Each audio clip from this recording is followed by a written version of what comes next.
नमस्ते. मी assistant professor जीवन Thombare, modern law college. आणि हे पुस्तक परिचय या सेशनच्या निमित्ताने मी वाचलेल्या एका पुस्तकाची ओळख करून द्यायची आहे. तर ते पुस्तक आहे प्रतापराव पवार यांचं वाटचाल.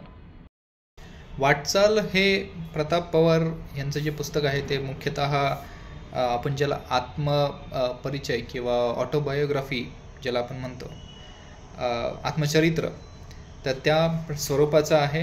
पण हे फक्त आणि फक्त आत्मचरित्र नाही आहे. म्हणजे जसं तुम्ही इंग्लिशमध्ये वेगवेगळ्या लेखकांची आत्मचरित्र वाचली असतील किंवा आचार्य अत्रे यांचं मी कसा झालो किंवा करेचे पाणी हे आत्मचरित्र, ज्यामध्ये जीवनातली जडणघडण दिसती, त्या पद्धतीने वाचलं असेल.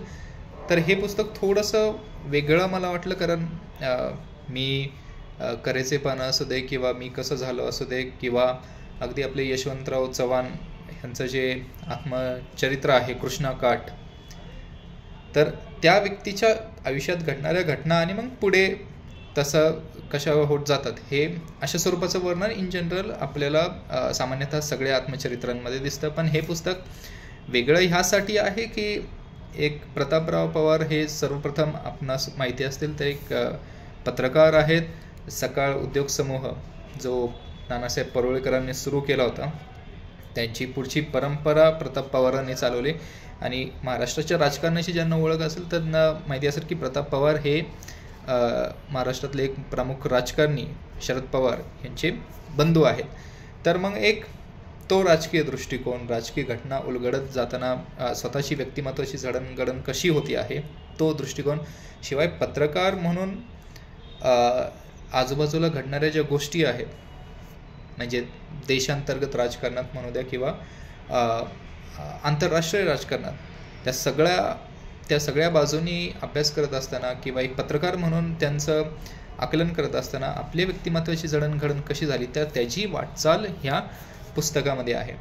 हे पुस्तक वाचण्यातून आपल्याला हे देखील कळेल की एक पत्रकार म्हणून जी पत्रकारितेची बैठक आहे ती कशी एक विकसित होते आणि त्याबरोबरच जागतिक, राष्ट्रीय अशा घडामोडीचं आकलन कसं असलं पाहिजे. आणि मुख्यतः त्यामध्ये आपण केंद्रीभूत आपल्या भारताला ठेवून त्या बाबतीत आपलं योगदान काय असणार आहे ह्या दृष्टीने विचार करणारं म्हणजे हे पुस्तक आहे. की पत्रकारिता म्हणजे फक्त वस्तुनिष्ठ बातमी देऊन फक्त आपण गुजराण करतो आहोत 4-5 रुपयासाठी असं नाही, तर त्याला काहीतरी नैतिक मूल्य असतात. तर ती पुस्तकातनं आपल्याला ह्या दिसतात. आणि विशेषतः आपण जगाचा इतिहास वगैरे हे सगळं अशा कोणत्या तरी ठोकळ्यातनं शिकण्यापेक्षा हे जर पत्रकारांच्या दृष्टीतनं आपण शिकलो तर ते एक रंजक प्रवास होऊन जातो. म्हणजे तो माणूस स्वतः ती घटना जी आहे त्याचं रिपोर्टिंग म्हणजे त्याच्याबद्दल वार्तांकन करतोय आणि त्यातनं लोकांपर्यंत ती पोहोचवतोय देखील, असं हे स्वरूपाचं पुस्तक आहे. हा खरं तर माझ्याकडे आत्ता दुसरा भाग आहे. सकाळ वृत्तपत्रामध्ये जी साप्ताहिक लेखमाला चालते त्यामध्ये हे पहिल्यांदा प्रकाशित झालेले लेख आहे आणि त्यांचंच एक संकलन म्हणून हे पुस्तक आहे. ठीक आहे.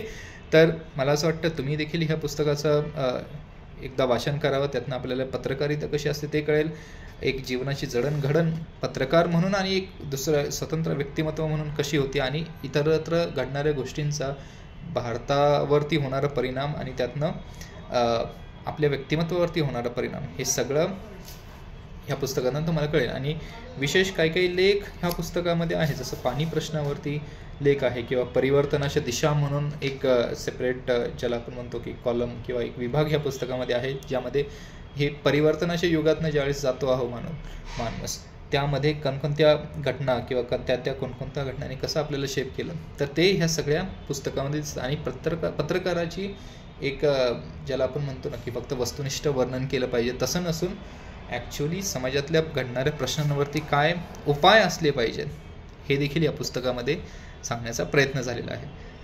तर मी आशा करतो की हे पुस्तक तुम्हालाही आवडेल. धन्यवाद.